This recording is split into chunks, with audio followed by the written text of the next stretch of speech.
letras e doutor em literatura, professor titular, atualmente aposentado da UFSC, foi diretor do CCE, foi pró-reitor de graduação da UFSC, presidiu o Fórum Nacional de Pró-Reitores de Graduação e participou de uma série de comissões e de atividades importantes em nível nacional também, como a Comissão Nacional de Avaliação da Educação Superior, Comitê Assessor do Programa de Avaliação Institucional das Universidades Brasileiras, foi diretor também de Estatísticas e Avaliação da Educação Superior do INEP, participou da construção e da implementação dos sinais, foi diretor de Educação Básica da CAPES, enfim, uma série de atividades que com certeza entraram nesse processo de formação, né? Porque a gente vai trabalhando e vai se formando ao mesmo tempo, né, professor Dilvo? Com tudo aquilo que a gente trabalha, a gente também vai se formando e que fazem com que o senhor tenha uma qualificação aí muito interessante e uma expertise para estar tratando com a gente desse tema, que é a pauta da semana passada, que é a pauta de hoje, que é da educação superior, e que é um tema que tem entrado nas pesquisas desse núcleo de pesquisa. Nós temos uma linha de pesquisa em bioética e saúde coletiva com sublinhas, e uma dessas sublinhas é a educação na interface com as questões da saúde coletiva, né, da dimensão ética da formação profissional em saúde particularmente. E então, como nós estamos sendo muito demandados atualmente pelas questões do ensino, da educação e agora todo o desafio do ensino remoto, a gente está se dedicando algumas horas a leituras e esse tipo de discussão, né? E foi nesse contexto que a gente lhe fez o convite, está super contente em receber. Então, eu lhe passo a palavra para complementar a sua própria apresentação. Eu posso ter deixado de mencionar outras questões importantes, mas imediatamente a passar para a discussão do tema, como preferir. Tá bem. Então, vocês estão me vendo bem? Então, a imagem está boa? Como é que está? Não estou ouvindo vocês. Está tudo certo. A gente silenciou os microfones para não atrapalhar no seu áudio, mas está tudo ok. Lhe vemos bem e lhe ouvimos bem também. Tá, tudo bem. Então, tá ótimo. Bom, em primeiro lugar, eu quero agradecer o convite para estar com vocês. Vi que é um grupo bastante diversificado e, portanto, também a minha formação de letras provavelmente também complementa o grupo. Embora vocês tenham também uma ex-aluna minha aí de letras. Que maravilha! É bom trabalhar com grupos diversificados. Eu preparei uma pequena fala aqui para vocês por uns 30 minutos e depois a gente poderia, então, fazer a roda de conversa, né? Se está bem assim com vocês, eu começo a falar. Como eu disse, eu gostaria de discutir os desafios da educação superior nesses tempos complicados e quero fazer essa discussão em cima das grandes crises e de um conjunto de mitos que nós alimentamos ao longo desses anos, inclusive atualmente. Mas aí, mas que crise, né? Vocês devem estar se perguntando. Eu diria que nós temos tantas que é até difícil de selecionar uma. Provavelmente vocês vão pensar na crise sanitária, né? Nesse momento, no calor desse momento, porque fechou as escolas, fechou universidades, não só aqui, não só em Santa Catarina, mas no mundo, né? Isso, né, já há alguns meses. E por isso mesmo é uma crise séria e que exige atenção. Mas nós temos outras crises. Por exemplo, a universidade está vivendo uma crise financeira, que é séria, que vem, por exemplo, da retirada de recursos de custeio e de capital das universidades federais, né, que tem a emenda constitucional 95, que congela os recursos para a educação até 2036, E tem como consequência o não cumprimento da meta 20 do Plano Nacional de Educação, né? Com terríveis consequências. A meta 20 é aquela meta do 10% do PIB para a educação até 2024. Mas nós temos, por exemplo, também a crise de quantidade, né, que diz que o nosso sistema de educação superior, ao contrário do que pensam as pessoas, em geral, os leigos, ao contrário do que eles pensam, o nosso sistema é proporcionalmente pequeno, né, e o mesmo acontecendo com o ensino médio, que estranhamente encolhe todos os anos. E por que isso é uma crise?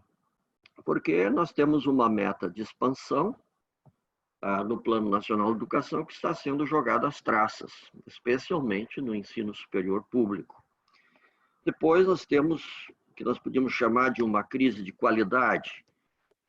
Por que isso é uma crise? Bom, é uma crise especialmente porque nós estamos diante de uma situação de que a avaliação da educação superior e a regulação da educação superior está hoje sendo ameaçado por uma coisa chamada autorregulação. Não seria uma crise se nós tivéssemos todo o sistema como um sistema público, mas vocês sabem que a grande maioria da nossa educação superior é uma educação superior privada, né, e movida pelo lucro. Então, nesse ambiente, você falar em autorregulação significa, literalmente, fazer o que nós já estamos fazendo, está sendo feito nesse momento, deixar as raposas cuidarem do galinheiro. Então, é uma crise. A outra questão é a crise da inclusão.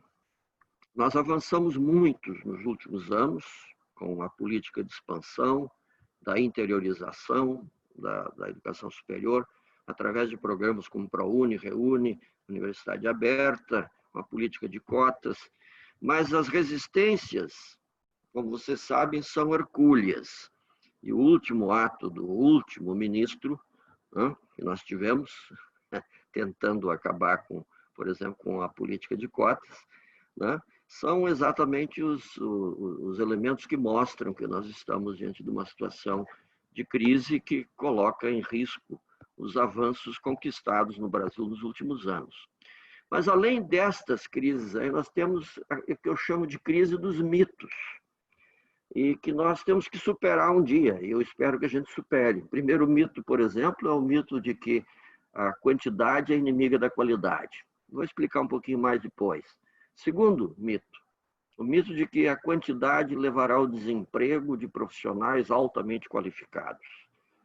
Terceiro, o mito de que a única função da universidade é profissionalizar. O outro mito, o mito de que a inclusão fará recrudescer o problema da qualidade. E o quinto mito, o mito de que tudo que é público não presta. E tudo que pudermos privatizar, portanto, deve ser privatizado. Vou discutir um pouco esses mitos um pouquinho mais adiante, mas eu gostaria de dizer que nós também temos uma crise sistêmica da educação como um todo. E quando digo como um todo, é porque ela afeta toda a educação, da educação fundamental até o doutorado. Essa crise sistêmica, a gente percebe muito bem, por exemplo, quando o governo federal aprova, como aprovou em julho de 2008, por exemplo, foi aprovado nacionalmente o piso salarial nacional para os professores da educação básica. E o que aconteceu logo em seguida? Nós tivemos 27 governadores e 5.570 prefeitos, né, virando as costas e se virando e dando jeito em arrumar estratégias para reduzir os impactos sobre as suas respectivas folhas de pagamento. E a crise, portanto, ela está no fato de que, afinal de contas, mesmo que a lei seja da União, quem abre os concursos, quem contrata e quem paga os salários são, de fato, os governadores e os prefeitos na educação básica. Então, essa é uma crise sistêmica que não está resolvida. Enquanto isso, tem prefeito abrindo universidade, né, que não é da sua competência. E a última crise, que eu acho que é a crise mais grave, é a que eu chamo de a crise do sonho adiado. Se quiserem chamar de crise abraâmica, pode chamar também, em homenagem ao Abraham Weintraub. Mas a crise do sonho adiado, ela é gerada pelo conflito entre as declarações e intenções de gente como os nossos dois últimos ex-ministros, o conflito entre o que eles argumentavam e diziam e faziam e o Plano Nacional de Educação.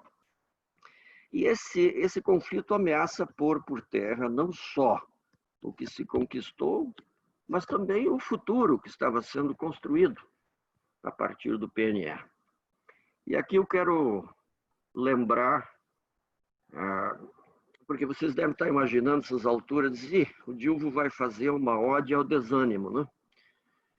E eu vou dizer para vocês que não vou fazer uma ode ao desânimo. Eu vou recuperar aqui a epígrafe do Henry David Thoreau, autor de Walden e de Desobediência Civil, que diz o seguinte: não vou fazer uma ode ao desânimo, eu vou fazer alarde. Alarde como galo pela manhã, para ver se eu acordo os meus vizinhos. Então, é mais ou menos por aí que eu quero seguir. Eu acho que, a não ser pelos fortes impactos da pandemia que nós vivemos hoje, nós poderíamos resumir as crises acima simplesmente assim: estamos diante de uma crise de imagem de futuro para o país. E aqui eu lembraria, já que temos psicólogos aí no grupo, lembraria o que dizia o Alvin Toffler no seu livro Choque de Futuro, um livro que sempre gostei de ler. O Toffler tem uma passagem onde ele diz que toda a educação brota de uma imagem de futuro. E se a imagem de futuro de um povo, de uma sociedade, estiver grosseiramente equivocada, o sistema educacional acabará por trair os seus jovens. Aí vem e é verdade, né? Qual é o futuro? A pergunta é: nós temos uma imagem de futuro para o Brasil? E eu gostaria de dizer que sim, que nós temos uma imagem de futuro.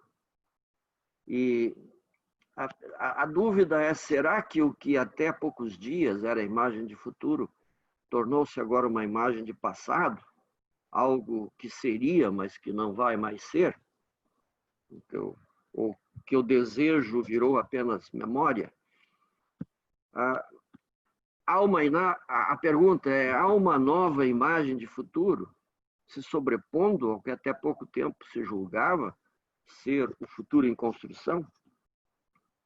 Ou será que há um futuro sendo sufocado por forças do passado travestidas de futuro? Bom, eu gostaria de expor um conjunto de considerações com relação a isso. Gostaria de destacar que no âmbito educacional eu não tenho dúvida que o Brasil trabalhou com uma imagem de futuro nos últimos anos, desde o Plano Nacional de 2001, ainda da era FHC, até o Plano Nacional 2014 a 2024, esse, portanto, que é lei, e como lei está em vigor, esse é o nosso futuro previsto, né? A imagem está ali. Esses dois planos deixam muito claro que nós estamos trabalhando por um país soberano, que seja dono do seu destino. Isso significa que ele tem que ser avançado nas artes, nas ciências, nas tecnologias, porque senão soberania é o sonho de uma noite de verão. Mas nós também queremos um país democrático, ou seja, cujos destinos pertençam ao povo e não aos grupos privilegiados, não às oligarquias. Nós também queremos uma nação inclusiva. E o que é uma nação inclusiva? na área da educação superior. Que promova a justiça e ofereça a todos a oportunidade de participarem ativamente da vida sociopolítica e econômica do país, e se terminar o ensino médio, querem continuar estudando, que eles possam continuar estudando. Uma nação emancipadora. Isso significa dizer que seja uma nação que promova a liberdade de pensar, de empreender, para que os indivíduos possam afirmar a sua cidadania e gerar as suas próprias oportunidades na vida. E, por último, a gente pensa num país sustentável. Sustentável significa o quê? Significa que o estilo de vida que nós levamos hoje não ponha em risco a vida das gerações futuras. Esta visão de futuro, com a qual o Brasil tem trabalhado, está nos textos legais, está num conjunto de projetos, de programas, mas eu diria especialmente ela está no PNE 2014-2024. Se vocês se debruçarem sobre as 10 diretrizes do Plano Nacional de Educação, vocês vão ver que lá nós temos a ideia de que o futuro sonhado é de uma sociedade sem analfabetos, dando a todos as possibilidade de participarem da sociedade do conhecimento. Nós temos uma escola para todos em todas as regiões e não apenas para alguns. Nós temos uma educação, a ideia de uma educação, né, que deve ter a melhoria da qualidade como norte permanente, formando para o trabalho e também para a cidadania. O que o PNE propõe, portanto, é a formação de cidadãos altamente qualificados e não bárbaros altamente qualificados. Acho que essa é a questão.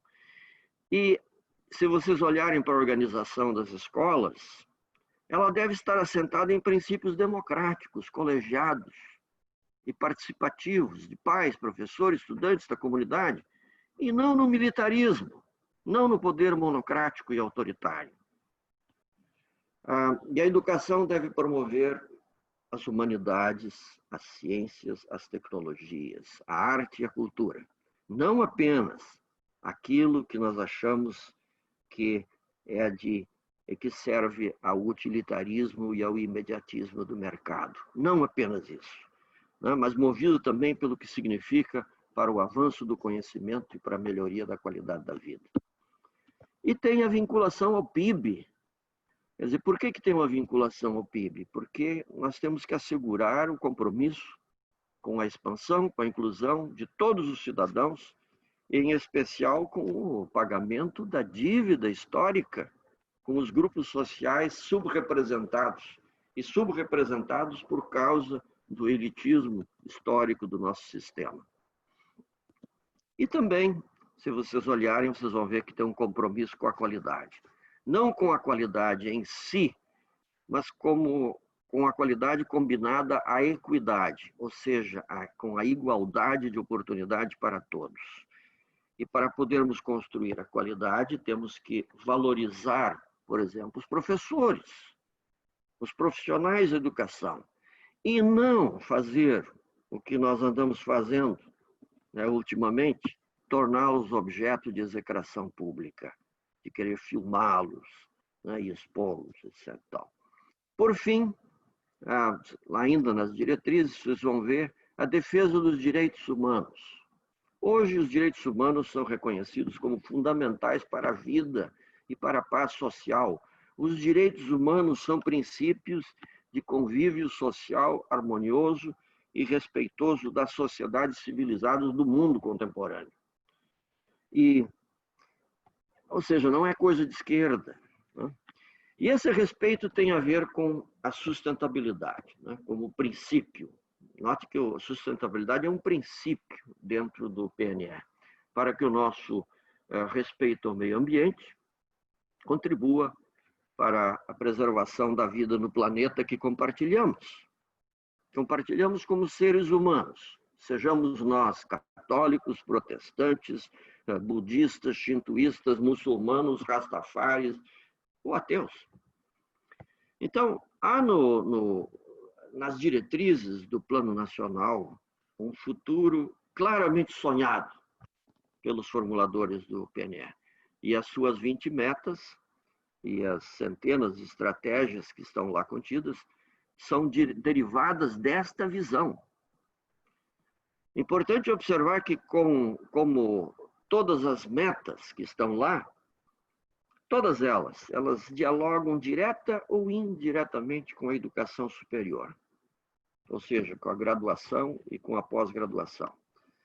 E aí, se é verdade que sem um sistema forte de educação básica, a educação superior não pode ser de boa qualidade, é também verdade que a educação básica só conseguirá ser forte e ter boa qualidade se a educação superior conseguir bem desempenhar o seu papel, por exemplo, de formação de profissionais qualificados para o exercício do magistério. Dito de outra forma, sem uma formação de professores em número suficiente e com qualidade, a educação básica não tem como fugir do improviso. Isso compromete, por exemplo, as metas 1, 2, 3 e 6. E, inversamente, a meta 17, aquela que trata da equiparação salarial dos professores com outros profissionais com escolaridade idêntica, impacta também diretamente na atratividade das licenciaturas. Se falta estudante nas licenciaturas, é porque não tem atratividade. A meta 17 tem o grande objetivo, né, de melhorar essa atratividade. E aí, afeta também a meta 15, que é aquela meta que diz que todo professor de matemática tem que se formar em matemática, todo professor de português tem que se formar em português, de física em física, etc, etc, etc. O PNE o último PNE resulta também do PNE de 2001, repito, ainda da era FHC, porque o PNE sempre é um projeto de Estado, ele não é um projeto de governo. E por isso que ele é tão importante. Mas ele também resulta das políticas e dos programas dos últimos anos, dos governos Lula e Dilma, quase todos ainda vigentes, alguns com mais, outros com menos força. E esses programas fazem parte das estratégias adotadas para perseguir essa visão de futuro a qual o PNE se refere. As grandes estratégias anotadas nos últimos anos foram expansão, eu diria expansão, inclusão, garantia de qualidade, formação de professores e internacionalização. Por exemplo, se nós formos para o PNE, nós vamos ver que a palavra expansão, ela aparece 19 vezes. Sempre associada à palavra qualidade, que aparece 38 vezes. E a palavra avaliação, que está diretamente associada à qualidade, que aparece 46 vezes. E quero dizer que sempre está associada a coisas como inovação, inclusão, rede pública, gratuidade, interiorização. A formação de professores, como eu já disse, ganhou uma meta específica, que é a meta 15, né? Que é aquela que busca assegurar formação específica de todos. Enfim, são estratégias ambiciosas que buscam avançar rumo à imagem de futuro que o texto do PNE contempla.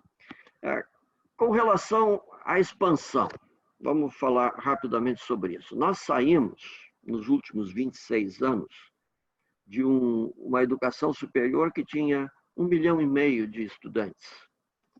Hoje nós temos 8,4 milhões. Qualquer um que olha para esses números, né, vê aí que nós temos quase 3 vezes a população do Uruguai, né, só de estudantes de graduação. Aí acha que é enorme, né? Na verdade, e aí as pessoas dizem, não, já é grande o suficiente, né? Vamos parar de investir na educação superior, né? Vamos investir nos outros níveis, em geral se faz isso. Os que estudam mais detalhadamente a questão percebem que esses números têm que ser vistos com relação à população do país. E aí a gente trabalha com coisas como taxa de escolarização, ou taxa de matrícula, alguns dizem. A taxa de escolarização líquida e bruta.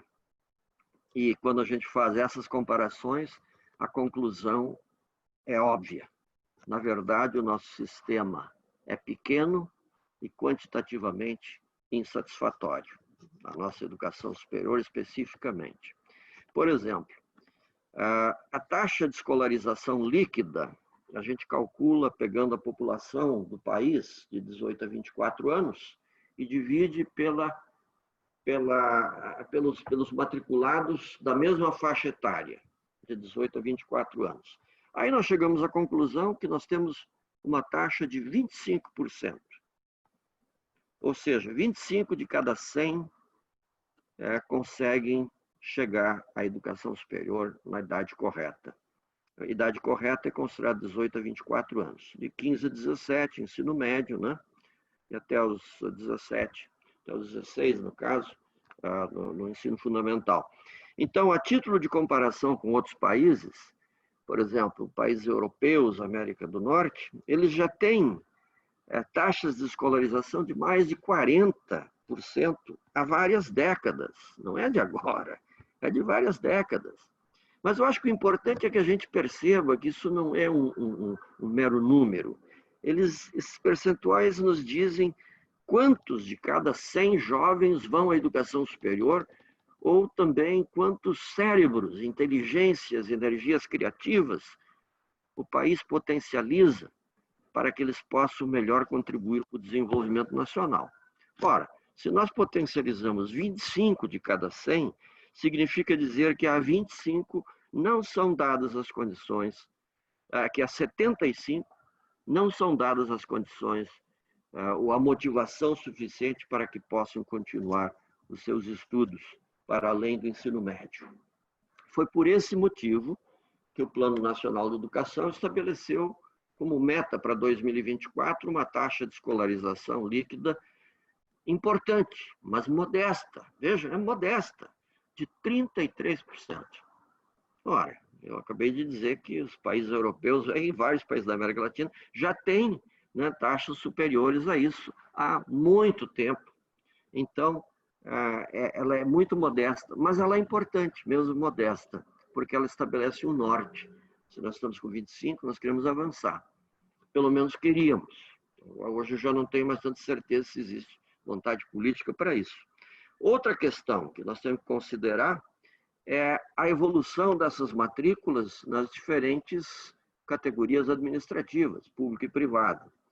E aí, quando nós olhamos o crescimento das matrículas, nós percebemos que as matrículas cresceram a uma velocidade alucinada de montanha-russa no setor privado e a um ritmo bem mais lento, né? Talvez um escorregador de parquinho no setor público. Como um todo, essa expansão da educação superior ocorreu em grande parte devido a um conjunto de programas de democratização. 2 no setor privado, são o ProUni e o FIES, e 4 no setor público. REUNI, SISU, novas universidades federais e a criação dos institutos federais.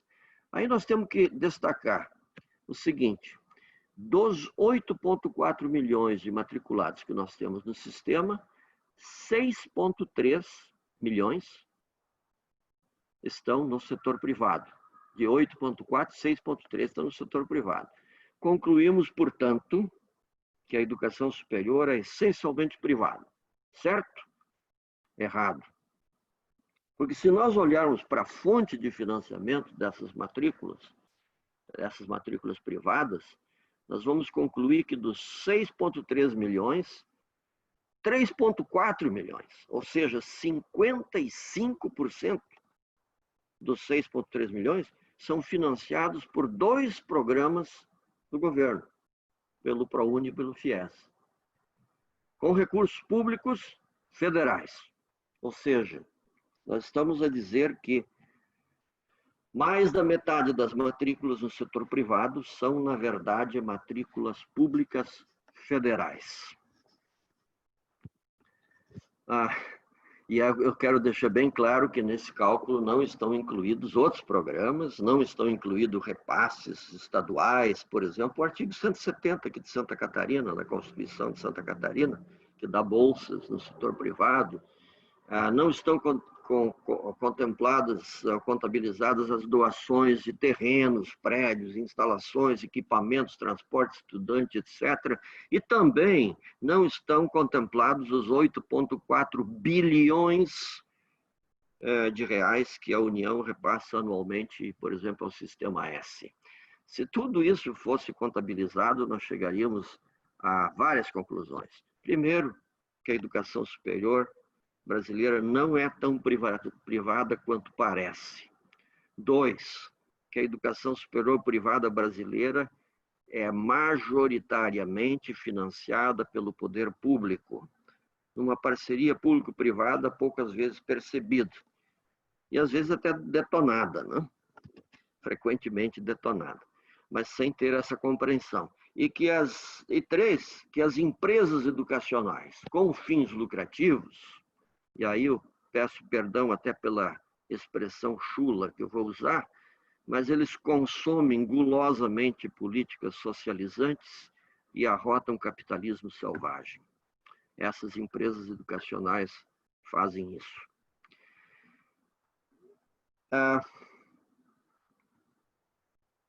Consumir gulosamente políticas socializantes, mas sempre fazendo uma defesa férrea do capitalismo. E como nós sabemos, a meta 12 do Plano Nacional de Educação, ela também estabeleceu outra coisa. Ela diz que 40% das novas matrículas da graduação, a partir de 2014, portanto, devem estar em instituições públicas até 2024. O que os dados nos mostram? Nos mostram que nós estamos nos distanciando dessa meta. Observa-se que 81% das novas matrículas foram criadas no setor privado. Então, se antes nós tínhamos 75%, agora temos 81%. Ou seja, mais do que o dobro do preconizado pelo Plano Nacional de Educação. Que respeito à lei é esse? Nenhum. Os dados mostram também que 95% das novas matrículas de educação à distância, vocês ouviram o percentual? 95% das matrículas de EAD que foram criadas de 2014 a 2018 foram criadas no setor privado. Então, está totalmente privatizada a EAD no país. Estamos, portanto, diante de uma combinação extremamente perigosa, que a EAD mais privatização, mais comércio educacional. Essas 3 coisas combinadas debocham da proporcionalidade prevista na lei do PNE. Debocha do Congresso Nacional, que aprovou essa lei. E, claro, hoje eu diria, debocha também do próprio MEC, do seu sistema de regulação, que não tem mais controle nenhum, até porque ele não quer ter controle e ele quer avançar com a autorregulação do setor privado. E aí nós temos sérios riscos à qualidade. Eu gostaria de lembrar também que essas propostas democratizantes com as quais o Brasil trabalha no PNE e trabalhou nos governos Lula e Dilma, elas estão em sintonia com as diretrizes internacionais da Conferência Mundial de Educação Superior, da Unesco, e também da Agenda 2030, das metas do desenvolvimento sustentável. Por exemplo, o que diz o chamamento à ação da Conferência Mundial da Educação Superior? Ele diz, abre aspas, garantir igualdade de acesso à educação superior aos grupos sociais subrepresentados, fecha aspas. E a Agenda 2030, na sua meta 4, que é a Agenda da Sustentabilidade, fala em assegurar educação inclusiva e de qualidade para todos.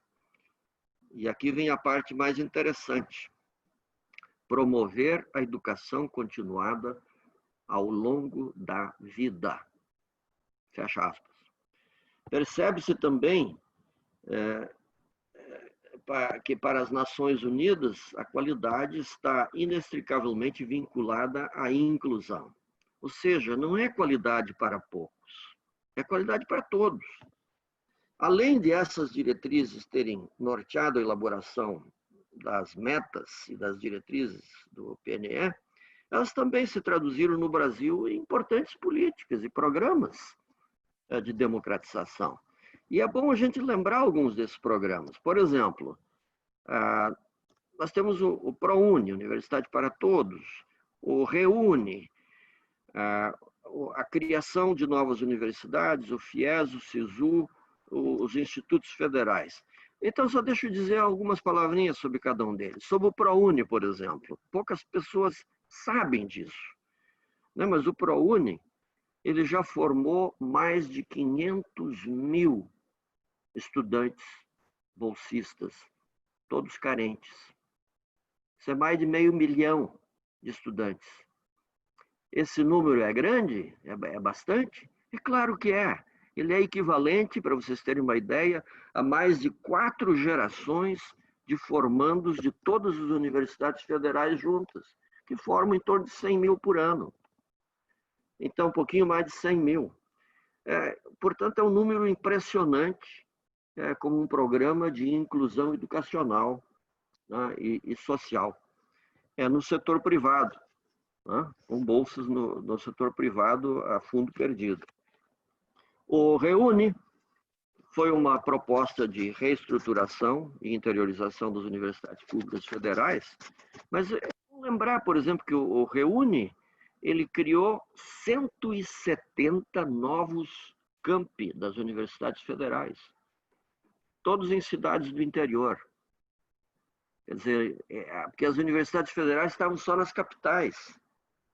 Vejam o que aconteceu aqui em Santa Catarina. A Universidade Federal era a Universidade Federal de Florianópolis.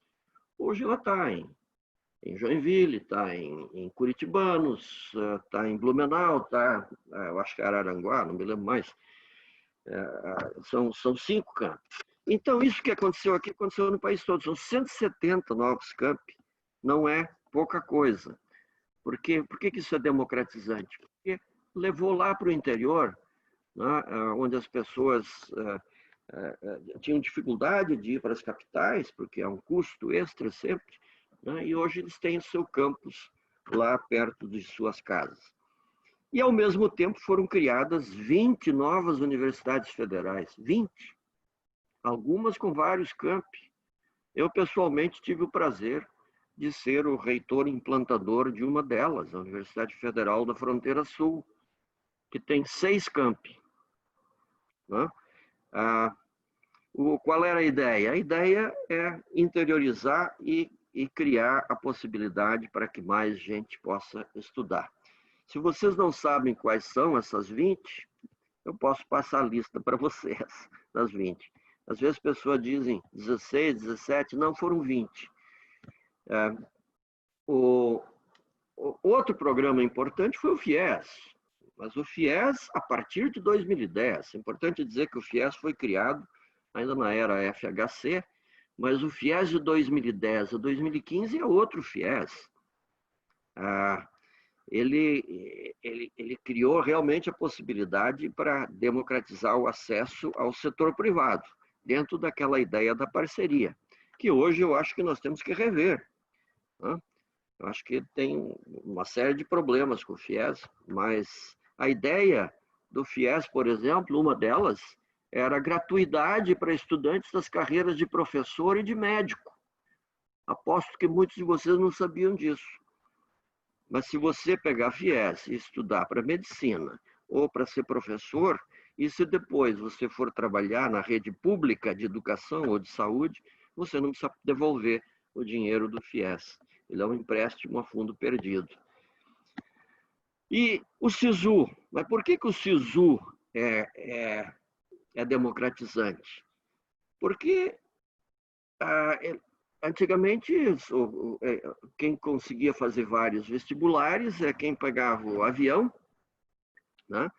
E, e fazia vestibular aqui em Santa Catarina, fazia no Paraná, fazia no Rio Grande do Sul, fazia em São Paulo, né? Frequentemente ele passava em todas elas e aí deixava a sua vaga aqui ocupada e ociosa ao mesmo tempo. Então, só para dar uma ideia para vocês, em 1993, quando eu era pró-reitor, a nossa medicina aqui iniciava com 8% de evasão, por causa desse tipo de coisa. Bom, o SISU, o Sistema de Seleção Unificado, veio acabar com isso. Então, hoje, as universidades públicas e gratuitas podem ter a participação de pessoas no processo seletivo de forma gratuita. Mas tem mais, tem coisa mais importante do que isso ainda que teria que discutir. É o referencial nacional de qualidade. Mas eu acho que, talvez no SISU, o que a gente teria que dizer é que, combinado com a lei das cotas, ele criou uma coisa importantíssima. Hoje, desde 2016, já 50%, mais de 50% de suas vagas são vagas destinadas a estudantes oriundos da escola pública, que era a meta original. Aí vocês vão dizer, mas é um absurdo reservar 50% das vagas. Mas a gente nunca se pergunta quantos alunos do ensino médio estão matriculados em instituições públicas. Nunca se pergunta. Pois eu vou dizer para vocês, 87%. Então, 50% é uma meta modesta, muito modesta. Mas ela é importante. Por que ela é importante? Porque ela se aplica a todos os cursos. Porque os cursos das licenciaturas, os cursos de baixa demanda, nunca tiveram um problema de atrair as pessoas da escola pública, porque já tinham mais de 50 há muito tempo. Os cursos de alta demanda, não. E depois nós temos o programa dos institutos federais, que a partir de 2008, os institutos federais passaram a ser semeados pelo país, em cidades do interior. Vocês sabem quantos institutos federais foram criados, né, nesses últimos anos? 644. Aqui em Santa Catarina, nós temos no Instituto Federal de Santa Catarina, e tem outro que se chama Instituto Federal Catarinense, um tem 30 campi e o outro tem 15. Vejam, não é pouca coisa. Isso aconteceu no resto do país. Lá na Bahia, se você for para Catu, ou Auraçu, ou Xique-Xique, esses lugares todos têm uma unidade do Instituto Federal. Bom, essas políticas, elas fizeram o que com o campus? Elas mudaram o perfil socioeconômico do estudante de graduação, em todos os cursos. E aí, nós tendo expansão com inclusão, vocês conseguem logo imaginar. Aí vem as críticas. E vai piorar a qualidade, né? E aí vem os mitos. As críticas, em geral, são sustentadas por aqueles mitos que eu li para vocês antes. Por exemplo, mas como é que eu estou usando a palavra mito? Estou usando a palavra mito no seu sentido tradicional. O mito é uma mentira, né? Mas que sempre guarda um fundo de verdade. Em geral, isso é um mito. Há alguns mitos que são mentiras completas, mas eu não vou entrar nesse detalhe. Mas essa é a ideia do mito. Mas então, a necessidade que nós temos hoje é de trabalhar com esses mitos. Por exemplo, o mito 1, de que a expansão deve ser contida porque a quantidade é inimiga da qualidade. Ora, se ele fosse verdade, o Brasil deveria ter um dos melhores sistemas educacionais do planeta. Pois eu falei para vocês que o Brasil tem uma taxa de escolarização, né, pequena, muito pequena comparada com os outros países. Proporcionalmente à população, o sistema é pequeno. E nós não ousaríamos dizer que temos uma qualidade educacional superior à dos países europeus, por exemplo. Então, a meia-verdade subjacente a esse mito é que modelos pequenos e elitistas, altamente seletivos e excludentes, podem, de fato, em certos cenários, exibir bons resultados. O problema é que este pequeno que é bom e bonito, é mais ou menos como bonsai, né? Ou seja, aquela planta torturada, artificialmente condenada ao nanismo. E isso, como estratégia, pode ser aplicado às plantas, mas não ao sistema educacional, sob pena de que a gente condene milhões de jovens potencialidades ao nanismo intelectual. Defender sistemas pequenos, elitistas e excludentes com qualidade para poucos é equivalente a promover oligarquias e, claro, a desprezar a liberação de energias criativas da sociedade como um todo.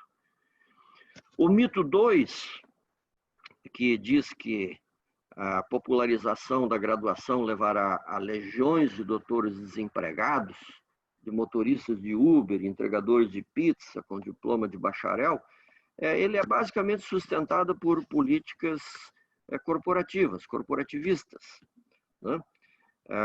E que, em geral, buscam conter a expansão de suas áreas de atuação. Eu acho que o caso mais clássico é o dos médicos brasileiros.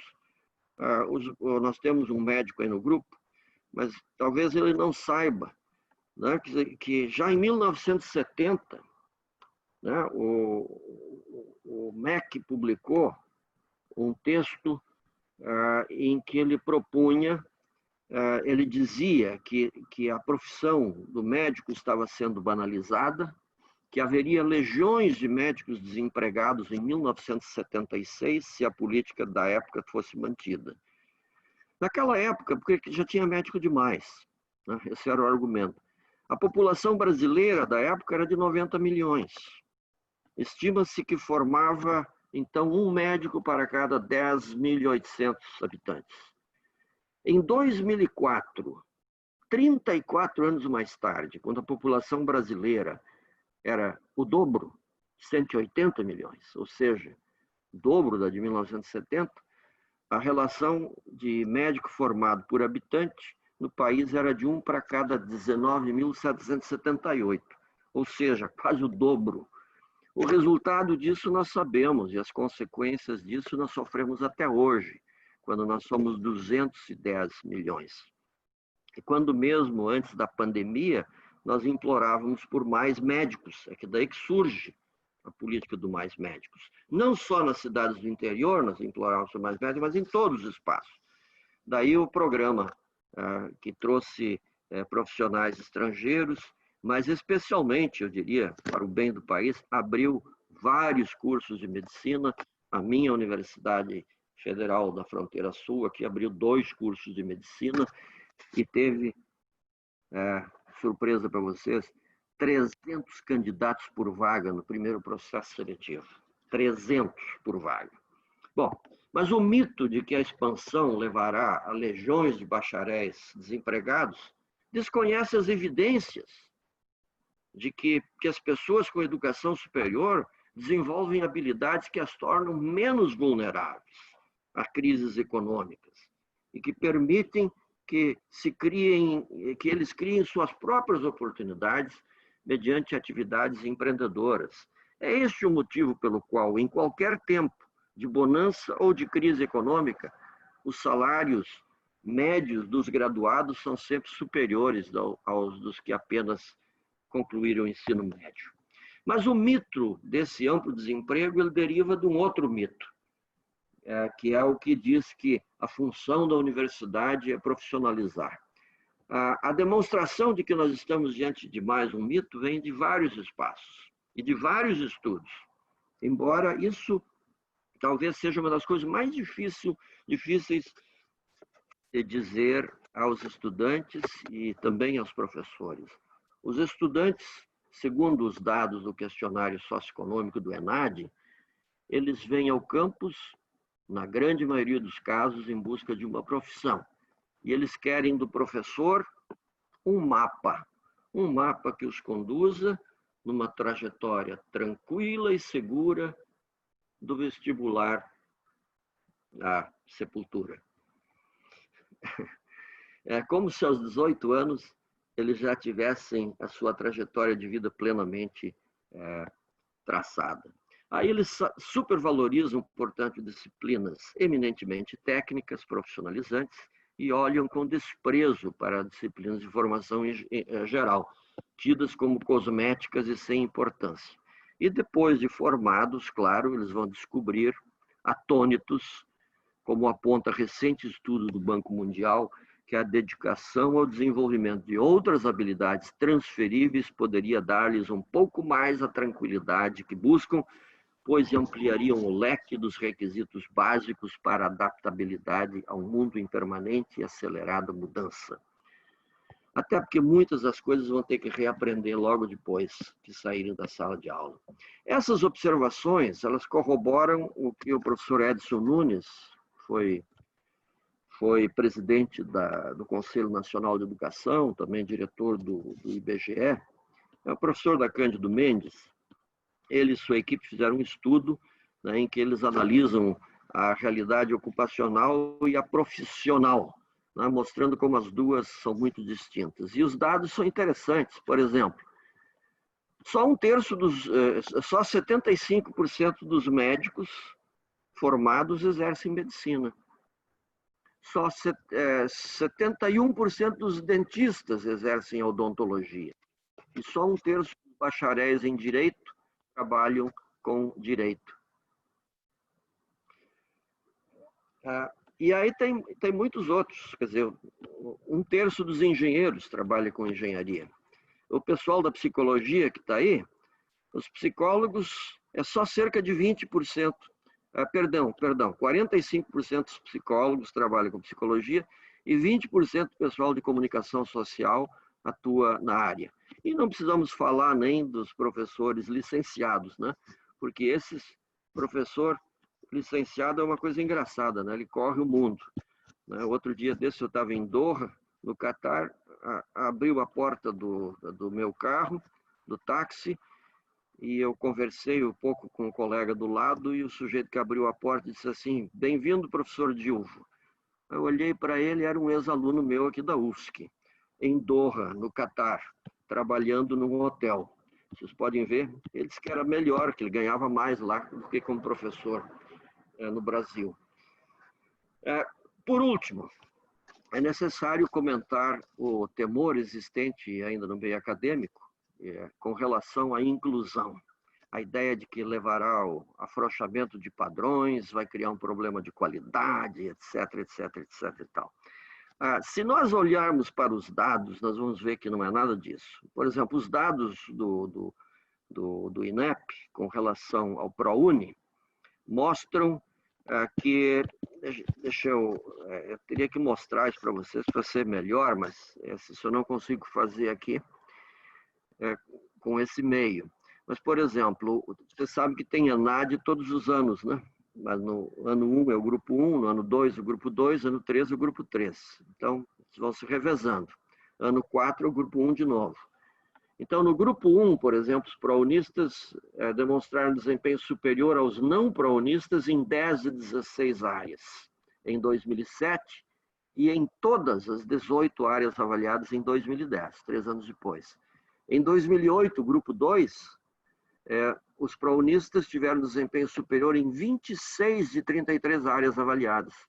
Em 2011, em 31 de 33. Grupo 3, que é o grupo das sociais aplicadas e jurídicas. Em 2009, os pró-unistas do grupo 3 demonstraram desempenho superior em 23 de 26 áreas avaliadas e em 2012 em todas as 26 áreas avaliadas. Infere-se que não procede o argumento, tantas vezes repetido por críticos do ProUni, que ele tenha contribuído para que piorasse a qualidade do ensino superior. Os dados parece que mostram o contrário. A explicação para esse desempenho superior dos pró-unistas em relação aos não pró-unistas, em geral, é atribuída à ideia de que o bolsista valoriza de forma muito especial a oportunidade que ele recebeu de poder estar na educação superior e que, portanto, ele se dedicaria muito mais aos estudos. Eu pesquisei o assunto, não encontrei um texto que comprove isso categoricamente. Há uns estudos bem interessantes, mas nenhum que eu diria vale uma tese de doutorado. Não é. Mas o que nós percebemos, no entanto, é o seguinte, é que quando nós olharmos, compararmos, por exemplo, o desempenho dos prounistas, dos fiesistas e dos pagantes no Enem, né, nós vamos perceber que os prounistas estão cerca de 110 pontos acima dos pagantes. Ou seja, é muito mais difícil você entrar como prounista do que como pagante. Você tem que... O mínimo exigido é 450 pontos, mas a turma está muito acima dos 450. Já quem tem dinheiro no setor privado paga e recebe a nota, né? Agora, vocês vão dizer, não, mas isso é por ProUni, mas como é que fica com o pessoal do SISU que entra nas públicas? Bom, aí eu vou dizer para vocês o seguinte, se vocês olharem os números do SISU, vocês vão perceber que eles são muito semelhantes. A diferença é mínima. A gente normalmente é levado ao engano porque a escala do SISU é de 1000 pontos. Então, a gente acha, por exemplo, que 680 é diferente de 710. Mas se você colocar na escala de 10, com a qual nós todos trabalhamos, 6,8, 7,1 é a mesma coisa. Nós arredondamos para 7, não é? E, enfim, a diferença não é significativa. E se é verdade, e eu acredito que seja, só falta comprovar que é, que o bolsista valoriza a oportunidade que recebe, esses poucos décimos ele tiraria se estivesse em desvantagem. E muitas vezes ele não está em desvantagem, né? E nada que um mínimo de apoio pedagógico não pudesse superar. Eu teria que falar um pouco sobre também a questão do financiamento, né? Porque o PIB previsto, a meta 20 prevê que nós íamos investir 5% do PIB até 7% do PIB até o 5º ano, né, e 10% até 2024. Hoje nós estamos aplicando 5% e nós ainda temos outras questões que teriam que ser consideradas, porque o PIB por si só é insuficiente. Mais importante do que o PIB seria, por exemplo, você comparar o quanto nós gastamos por aluno em cada nível educacional. No fundamental, por exemplo, nós gastamos 3.700 dólares por ano, mas a OCDE gasta 8.700. No ensino médio, nós gastamos 3.800 e a OCDE gasta 10.000, arredondando. No ensino superior, nós gastamos 11.600 e a OCDE gasta 16.000. Ou seja, em todos os níveis, nós gastamos bem menos do que a média dos países da OCDE. Mas eu ainda acho que nós temos a questão mais séria, que é a Emenda Constitucional 95, né, que impede que a gente cumpra essas metas do PNE e que se criem novos projetos de expansão e de melhoria de qualidade da educação superior com outras políticas públicas. Eu acho que o professor Nelson Amaral, lá da Federal de Goiás, que analisou essa questão no detalhe, ele diz uma coisa que é muito séria. Ele diz que a Emenda Constitucional 95 determinou a morte do PNE 2014 e 2024. E acho que ele está certo. E, portanto, temos aí uma frente de luta muito clara, né, a ser feita nos próximos anos. Diante destas propostas, programas e políticas em vigor, vou sublinhar esse em vigor, diante das leis que estão em vigor, né, a gente tem dificuldade de ter certeza sobre o futuro, ou sobre a cara da educação do Brasil nos próximos anos. A menos que estas leis e esses programas sejam varridos do cenário educacional, eles continuarão a impactar a sociedade brasileira. Então, esses programas, essas leis não são só presentes, são também um pouco do futuro, pelo menos do futuro próximo. Podíamos chamá-los de futuro do presente. Mas o que eu acho que é importante a gente dizer aqui é que nós estamos claramente hoje diante de dois projetos em contraste, né? São propostas em conflito e elas vão nos ocupar por muito tempo ainda. Uma dessas propostas, um desses futuros, né, se orienta pelo Plano Nacional de Educação, né, o PNE. O outro se orienta pelo Futurice, né, do Weintraub. Um pelos programas e políticas em vigor. Outro por manifestações e esboços esparsos de políticas ainda incertas. Um imagina a universidade para todos, que é o PNE. Os outros imaginam como coisa para as elites, pequena e oligárquica. Então, a primeira é grande e democrática, a outra é pequena e oligárquica. É bem diferente. Um vê o campus democratizado pela inclusão e o outro opõe-se à inclusão. E tem horror às políticas de cotas de qualquer natureza. Basta ver a última maldade do ministro antes de sair. Um reforça o setor público e trabalha em forte parceria com o setor privado. O outro defende a ampliação do setor privado e insinua uma privatização branca das universidades públicas através do Futurice.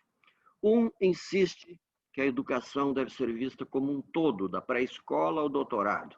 Outro faz o discurso opondo um nível ao outro, como se fossem etapas estanques. Um busca, há anos, sem muito sucesso, é verdade, construir políticas de valorização do professor, coisas como piso salarial nacional, PIBID, PARFOR, CAPES da educação básica, prodocência, equiparação salarial, formação continuada, e o outro vê o professor como um perigoso agitador de esquerda, um mau exemplo para os bons costumes, e por isso mesmo propõe fiscalizá-lo, controlá-lo, e controlar o que ele diz aos seus alunos, filmá-lo, né, etc. Um valoriza e promove ações concretas de internacionalização. Vocês vão dizer, mas ações concretas? Criar a BRICS Network University. Está criada. A Unilab, a UNILA. São duas universidades internacionais, mas também tem outras com pé forte na internacionalização, como a Unipampa, a própria UFFS, e criou Ciências Sem Fronteiras, que devia continuar a existir, podia estar em forma reduzida, mas podia continuar. O Idiomas Sem Fronteiras, que acabou, o PECG, o Programa Estudante Convênio. Já o outro vê a internacionalização com desconfiança, porque ele vê na internacionalização o viés esquerdista. Um tem a sustentabilidade como princípio, o outro está pensando na eficiência a qualquer custo, mesmo que isso possa custar vidas de milhares de pessoas. Um respeita a diversidade e as minorias, o outro demonstra ojeriza ao diferente. Um valoriza os direitos humanos, em sintonia com o que propõem as nações avançadas do planeta. O outro entende que direitos humanos são coisas da esquerda que tomou conta dos organismos internacionais. Um valoriza as artes e respeita as artes e a expressão cultural. O outro propõe a censura de temas que lhe desagradam. Fecha ministérios, reduz investimentos na produção artística. Um respeita ou valoriza a pesquisa e os resultados, os censos e as estatísticas, né? O outro reduz investimentos em ciências, fragiliza censos consolidados, nega dados científicos consagrados, demite diretores quando os dados não agradam. Um valoriza decisões colegiadas, democráticas, autônomas. O outro extingue ou esvazia comissões que asseguravam um mínimo de controle social. Um promove o diálogo com a comunidade acadêmica, o outro desrespeita suas decisões, nomeia interventores e reitores não eleitos, etc., etc. Um defende de unhas e dentes a autonomia, o outro propõe criar poderes paralelos, como as organizações sociais, que vão solapar a autoridade da comunidade acadêmica, especialmente os reitores, etc, etc, etc. Acho que eu não vou mais continuar nos meus contrastes. Talvez dizer, por fim, que um respeita a lei e as metas estabelecidas no PNE. O PNE é lei. O outro propõe reescrever as metas e ironiza as decisões do parlamento brasileiro. São, portanto, futuros muito distintos. Qual dos dois será vitorioso, só o tempo dirá. Agora, eu diria assim, se futurar-se é a segunda opção, a minha recomendação é simples, passade-se. Não é passade-se, porque tem mais futuro. Ok? Como é que está meu tempo aí? Excelente, professor, excelente. Posso Acho mais, que está posso todo mundo mais 5 arrepiado. minutos? Por Posso mais favor, 5? por Ok. favor. Então, eu quero dizer ainda que, para que se possa perseguir a visão da sociedade definida nas conferências mundiais de educação superior e no plano nacional, e viabilizar essa expansão com qualidade, nós temos vários outros desafios. O primeiro é, eu diria, temos que superar aqueles mitos que eu elenquei. Mas eu gostaria ainda de dizer que nós temos que trabalhar, por exemplo, com a questão da privatização desenfreada da educação à distância. O desafio nacional é usar as novas tecnologias, entre elas as metodologias de EAD e de e-learning, não para promover o comércio educacional. Não é isso, mas para incluir pessoas de áreas remotas do país, para criar oportunidades para aqueles e aquelas que perderam a idade correta do fluxo educacional, para promover a educação continuada ao longo da vida, para, enfim, reorganizar os currículos, permitindo trajetórias acadêmicas diversificadas, flexíveis, motivadoras. Por exemplo, o governo chinês, agora durante a crise do coronavírus, disponibilizou uma plataforma gratuita de aprendizagem na nuvem com 7.000 servidores, 90 terabytes de banda larga, que permitem, vejam só, o acesso simultâneo de 50 milhões de estudantes. É um investimento público que se coloca diante de uma crise. O que nós fizemos? Nada. Esses são esforços inclusivos que precisam ser seriamente analisados. Reverter o atual estado de coisas nesse setor do e-learning no Brasil é urgente. Infelizmente, diante da tendência observada, torná-la inclusiva será tarefa hercúlea e exigirá forte vontade política. Igualmente, difícil será manter a expansão com inclusão dos últimos anos, considerando os discursos anti-inclusão e anti-cotas do atual governo. Por isso mesmo, hoje nós temos que assegurar o cumprimento da lei. Eu repito, o PNE é lei.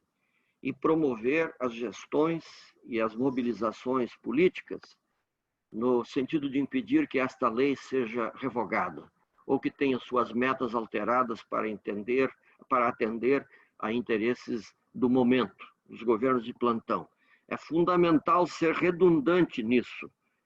PNE é uma política de Estado, não é de política de governo. Os governos passam, o Estado fica. Então, não menos importante ainda é o desafio de consolidar no país uma cultura de qualidade. Isso significa hoje, muito concretamente, rever e consolidar os sinais, desenvolver estratégias para aumentar as taxas de diplomação e reduzir as de evasão, combater as fábricas de diplomas, inimigos naturais da qualidade educacional, reverter as bases do sistema regulatório, promover intercâmbio de boas práticas e avançar ainda mais no aperfeiçoamento e na titulação do corpo docente. A luta pela formação de professores é uma luta da qual nós não podemos abrir mão também. Ela implica em fazer avançar as políticas de valorização da carreira docente, piso salarial nacional, PIBID, a Universidade Aberta, nós temos que tentar fazer isso tudo funcionar, né, com educação continuada, capacitação permanente para o uso das novas tecnologias, para a construção de modelos mistos de ensino-aprendizagem. A melhoria das condições de trabalho e de salário. Só assim será possível reduzir significativamente o improviso em sala de aula dos professores sem formação específica. Improviso que ainda impera em todas as regiões do país e em todas as disciplinas ofertadas, com forte impacto sobre a qualidade do ensino. Infelizmente, nós ainda temos professor de educação física dando aula de física. Não pode ser assim. Para que esses desafios possam ser adequadamente enfrentados, bom, em primeiro lugar, nós temos que superar o bullying generalizado que hostiliza os professores, que afronta a autonomia das universidades, que é intolerante com as diferenças, que promove o autoritarismo, que desrespeita e ironiza as políticas de inclusão, que não defende a educação, que vê a universidade não como um espaço de estudos, de identificação de talentos, de promoção da arte, da ciência e da tecnologia, mas vê a universidade como um locus privilegiado da balbúrdia, de gordas zebras e administrações perdulárias. Estou aqui citando, né, um certo senhor. Infelizmente, essa tem sido a tônica de discursos de alguns responsáveis pela educação brasileira nos últimos meses. Eu espero que esse tipo de discurso seja insuficiente para neutralizar as conquistas que passaram a representar as diretrizes e as metas do PNE. Que este discurso seja, por fim, incapaz de adiar o sonho pela construção de uma sociedade avançada, né? Que seja avançada nas artes, na ciência, na tecnologia, repito, inclusiva, democrática, emancipadora e sustentável, como prevê o PNE. E com relação ao sonho adiado, né, a possibilidade de adiar o nosso sonho, eu gostaria de terminar lembrando o que diz o poeta, espera aí só um pouquinho, o poeta Langston Hughes, um poeta negro dos anos 50, quando naquela época a luta pelos direitos civis e pelo fim do apartheid era muito grande, muito forte. Naquela época o Hughes escrevia um poema chamado Harlem, né, em que ele pergunta: o que acontece ao sonho adiado? Será que ele seca como uma passa de uva ao sol? Será que infecciona e escorre como uma ferida purulenta? Será que cheira mal? Ou será que cria crosta como um doce meloso e açucarado? O que acontece ao sonho adiado? Talvez, ele responde, só se instale como um fardo pesado. Um fardo que carregar ninguém pode. Ou será que um dia explode? Muito obrigado. Ok? Excelente, professor Dilvo.